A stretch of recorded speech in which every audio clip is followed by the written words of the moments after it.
ሙስሊም ሴቶች ሂጃባቸውን ከፈቀድን ኒቃባቸውን ከፈቀድን ክርስቲያን ሴቶች ደግሞ መጣው ነጠላ ካለበስን ይላሉ በሚል የሚነገር እንሰማለን። ትልበሳ አንድ ክርስቲያን ሴት ለሀገሪቷ የሚተርፍኮ ሃይማኖተኛ ሰው እንጂ ሚስከርት ለብሶ የሚሄድ ደረቷን እየከፈተች የምትማር ምኑን ነው የምትማረው? እንዴት አርጎንስ መምህር የሚያስተምረው?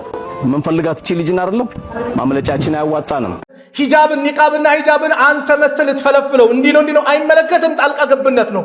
በሃይማኖት ጣልቃ መግባት ደግሞ ከባድ ወንጀል ነው። የሂጃብ ጉዳይ የሰላት ጉዳይ የምንደራደርበት አይደለም። የሃይማኖት ነፃነት አለ። ያንን ነፃነት ልታከብር ይገባል እንጂ አንተ የእስልምና ጥላቻህን የሆነ ስልጣን ባያስክ ቁጥር በተቀመሰ በየቦታው ሄደ የፈለከው ነገር ልታደርግ ማንም ሊፈቅድልህ አይችልም፣ አይገባምም፣ አይፈቀደልም። አደብ ልትይዝ እኛ ሙስሊሞች ሂጃብን ምናደርገው የሆነ አካል አዞን ሲበርደን ምናደርገው ሲሞቀን ምናወልቀው የሆነ አካል ደግሞ አውልቁ አድርጉ ብሎን አይደለም ምናደርገው። እኛ ሂጃብን ምናደርገው አላህ ስላዘዘን ብቻ ነው፣ ማንም ስላዘዘን አይደለም። አንዳንድ ሰዎች ያልተረዳችሁት ሙስሊም ያልሆናችሁ ሰዎች ስላላችሁ ነው ኮሜንት ላይ እኛም ነጠላ እንለብሳለን እኛም እንደዚህ እናደርጋለን ምትሉ ኮሜንት ስላየው ነው። እናንተም አልተፈቀደላችሁም። እናንተም ልበሱን የተዋላችሁት ሴት ትሸፈን ነው የተዋለው። ለምንድን ነው ማትሸፈኑት? አሰላሙ አለይኩም ወራህመቱላሂ ወበረካቱ። ድና የተከበራችሁ ቻናል ሰዎች እንድም ተከታታዮች እንዴት ናችሁልኝ? ደህና ናችሁ? እኔ በጣም ደህና ነኝ አልሐምዱሊላህ። እናንተም ደህና እንድትሆኑ ተመኝሁላችሁ። ባላችሁበት ቦታ ሁሉ አላህ ሱብሃነሁ ወተዓላ ይጠብቃችሁ። ዛሬም በአዲስ ቪዲዮ ነው የመጣሁት። ማለት ብዙ ጊዜ ልሰራበት እላለሁ ግን አልሰራሁበትም እና ዛሬ እስኪ እኔም የራሴን ሀሳብ ልስጥ ብዬ ማለት ይሄ ነገር በቃ በአመት ሁለቴ በአመት ሶስቴ እኛ የለመድነው ነገር ነውና በሂጃብ የተነሳ በንቃብ የተነሳ ማለት ነውና ሀገራችን አለ አይደል እኛ ሙስሊሞች ሂጃብ ስናደርግ ደማቸው የሚፈላ እንደዛው የሚወዱንም እኮ አሉና ደማቸው የሚፈላ ስናደርግ እውቀት እውቀት የሌላቸው እንደዛ አድርጎ ነው የሚያስቡትና እኛ በሂጃባችን ነው የምናምረው፣ በሂጃባችን ነው እውቀት ያለን እና ሂጃብ ምንም ነገር ልናደርግ አይገድበንም፣ አይከለክለንም። እንደውም በሂጃብ ነው ደምቀን አምሮብን በቃ ከሂጃብ ከማናደርገው ሰዎች እኛን እንደምቀን ምንታየው ማለት ነው፣ እውነቱን ስንነጋገር ማለት ነውና እንደውም ይሄን ሂጃብ ሌላም እምነቶች የሆን ትምህርት ቤት ላይ የሚፎካከሩ በተለይ ጉራጌ ክልል ነው ዞን ነው መሰለኝ ወደዛ እነሞርና ወደ ትግሪ አብዛኛው ጊዜ በቃ በሂጃብ ዙሪያ የሚነሳው እነሱ ናቸውና ሙስሊም ተማሪዎችን ሂጃብ ወይም ንቃብ አታድርጉ ሲባሉ እነሱ በሂጃብ ከገቡ እኛም በነጠላ እንገባለን ምትሏለን። እኛ የምንፈልገው ኡስታዚ እንዳሉ እሱን ነው።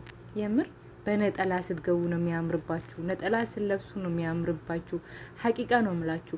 ቤተ ክርስቲያን ስትሄዱና የሆነ ቦታ ስትሄዱ እስኪዩ ስሜቱ ማለት ነውና ተሸፋፍናችሁ በቃ ደስ ትላላችሁ፣ ታምራላችሁ። የምር በነጠላ በጣም ነው የምታምሩት ማለት ነውና ዘወትር ብለብሱት ለትምህርት ቤትም ለምንም እኔም ደግፋለሁ ከዚህም በፊት ብያለሁና በቃ ነጠላ እንለብሳለን።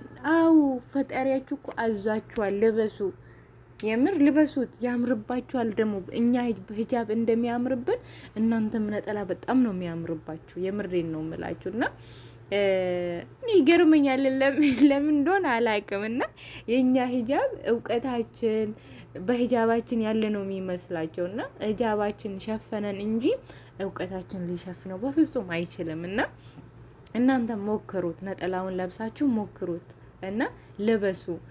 እኛ ከናንተ ነጠላ ምንም ችግር የለብንም። የምር ብትሸፈኑ ለኛ ማሪፍ ነው። ምክንያቱም የተሸፈነ ነገር ነው እኛ የምንወደው። የተገላለጠ ማንም ለአይንም ያስጠላል እኮ እና ተሸፈኑ። ኡስታዝ ኑሩ ቱርኪ እንዳለው ማለት ነውና አብዛኛው ጊዜ ይገርሙኛል በኮሜንት ምናምን አያቸዋለሁና እኛ ሂጃብን ስንለብስ የሆነ አካል ለበሱ የሆነ አካል የሚያዘን ነው የሚመስላቸው ይሁን አላቅም። በቃ የሆነ ነገር አድርጉ ትባሉ የሆነ ከመንግስት አካልም የሆነ ትእዛዝ እንደሚሰጠን ነገር እኛ ሂጃብ በሰው አይደለም ትእዛዝ የተሰጠን ፈጣሪ ነው ትእዛዙን የሰጠን። በቃ አድርጉ ስለተባለን ግዴታችን ስለሆነ ነው ሂጃብን የምናደርገው።